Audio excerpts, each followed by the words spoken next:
Hello traders, welcome back to my YouTube channel. आज हम एक इम्पोर्टेंट टॉपिक के बारे में बात करेंगे। सपोर्ट और रेसिस्टेंट को किस तरीके से आइडेंटिफाई करते हैं मार्केट में। अगर मार्केट लाइव हो, ट्रेंड लाइन को किस तरीके से यूज कर सकते हैं।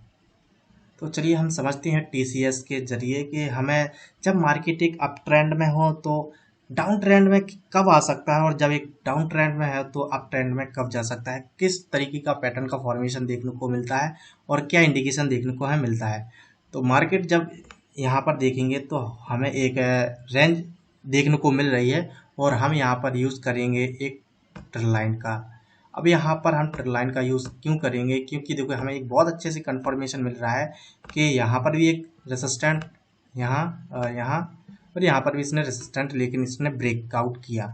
अब जब ऊपर की तरफ रेसिस्टेंट करेगा तो ज़रूरी है कि डाउन साइड ही सपोर्ट देखने को हमें मिलेगा। तो यहाँ पे हम एक और ट्रेंड लाइन का यूज़ करेंगे। हमें यहाँ पर एक चार्ट देखने को मिला। अब इस चार्ट को हम देखें तो इसने एक अच्छा ब्रेकआउट दिया, और जब ये डाउन साइड ब्रेकआउट देता तो फिर मार्केट डाउन भी जा सकता था, लेकिन इसने एक ऊपर की तरफ ब्रेकआउट दिया है।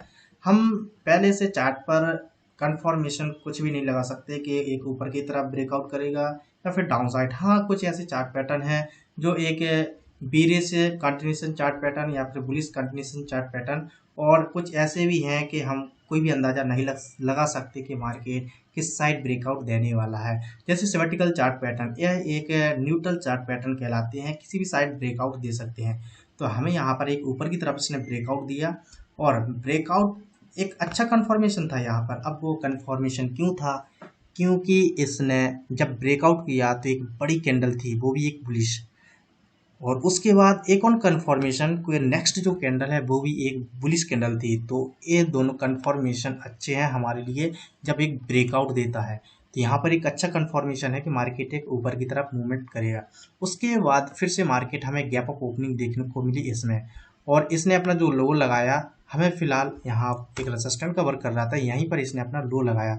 अब जरूरी नहीं है कि मार्केट यहीं तक आ सकता है या फिर यहाँ तक, नहीं, वो डिपेंड करेगा मार्केट के ऊपर। हम लाइव देखेंगे मार्केट में कि अपना जो लो है वो कहाँ तक लगा सकता है।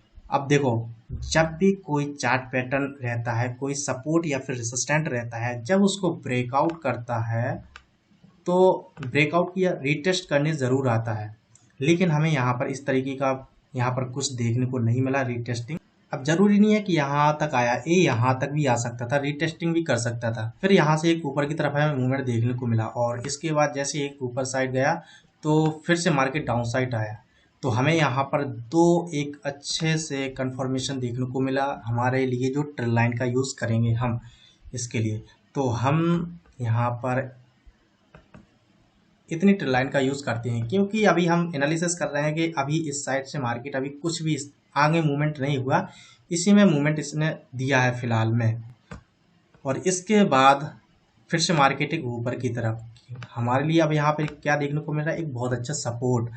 अब जिस तरीके से यहाँ पे एक सपोर्ट देखने को मिल रहा है, तो कहीं ना कहीं ये सपोर्ट है, ट्रेंड लाइन है, मार्केट को ऊपर की तरफ धक्का दे रहा है कि एक ऊपर की साइड वो जाए। और उसके बाद फिर हम देख रहे हैं कि जो मार्केट है ऊपर की तरफ गया भी है और जा भी रहा है। और चलो फिर से मार्केट एक लो लगाया, कहाँ पर आया, यहाँ। हमें सिर्फ कुछ नहीं करना है, हम अपनी यही ट्रेंड लाइन को आगे ले जाएंगे और देखेंगे कहाँ कहाँ पर एक सपोर्ट देखने को हमें मिल रहा है। तो देखो यहाँ पर भी एक सपोर्ट हमें देखने को मिला।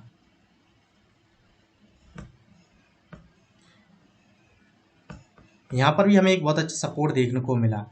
हमने कुछ नहीं किया, सिर्फ इसी ट्रेंड लाइन को आगे थोड़ी लंबी कर दी ट्रेंड लाइन को, तो यहाँ पर भी एक अच्छा सपोर्ट देखने को मिला। हम यहाँ पर भी एक अपॉर्चुनिटी ले सकते हैं बाइंग के लिए। फिर से ऊपर गया। अब यहाँ हम देखेंगे तो हमें फिर से यहाँ पर एक पैटर्न का फॉर्मेशन देखने को मिल रहा है। अब जो पैटर्न का फॉर्मेशन रहेगा उसे कोई कोई डबल टॉप या फिर एम पैटर्न भी कह सकते हैं। इस तरीके से एक बड़े से टाइम फ्रेम 15 मिनट के, और ये हमारे लिए नेकलाइन हो गई। ये हमारे लिए एक डबल टॉप पैटर्न या फिर एम पैटर्न का इसने फॉर्मेशन किया। और उसके बाद एक ब्रेकआउट, ये भी एक अच्छा ब्रेकआउट था क्योंकि इसने डाउन साइड क्लोजिंग दी है और ये अच्छी कैंडल का फॉर्मेशन किया। और उसके बाद फिर से एक रेड कैंडल का इसने फॉर्मेशन किया।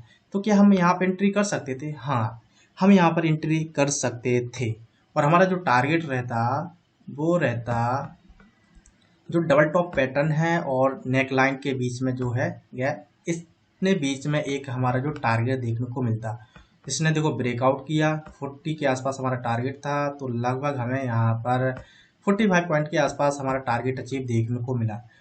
जिस तरीके से मैंने आपको बताया था कि एक जब ब्रेकआउट देता है तो रीटेस्टिंग देखने को हमें मिलती है, रिट्रेसमेंट देखने को मिली और उसके बाद रीटेस्ट। अब देखो ब्रेकआउट रीटेस्ट, जिस तरीके से कहा था कि सपोर्ट या फिर रेसिस्टेंट लेवल्स को कोई भी चार्ट पैटर्न होता है ब्रेक करता है तो रीटेस्ट करने ज़रूर आता है। रीटेस्ट किया, फिर से मार्केट एक डाउन साइड, तो हम यहाँ पर सेकेंड एंट्री यहाँ पर भी ले सकते थे कि हमारा जो टारगेट रहता यहाँ लगभग 65 के आसपास देखने को मिलता।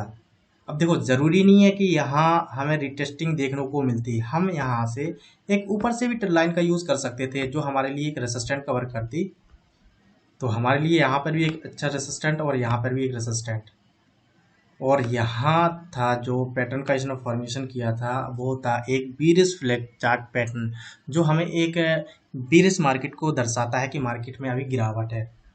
तो यहाँ पर इसने एक बीरिश फ्लैग चार्ट पैटर्न का फॉर्मेशन किया, फिर से मार्केट डाउन साइड और फिर से इसी रेंज में मूवमेंट देखने को मिल रहा है, तो फिर से यहाँ पर एक रिवर्सल देखने को मिलेगा या फिर एक डाउन साइड। तो हम फिर से देखेंगे कि किस साइड ब्रेकआउट देता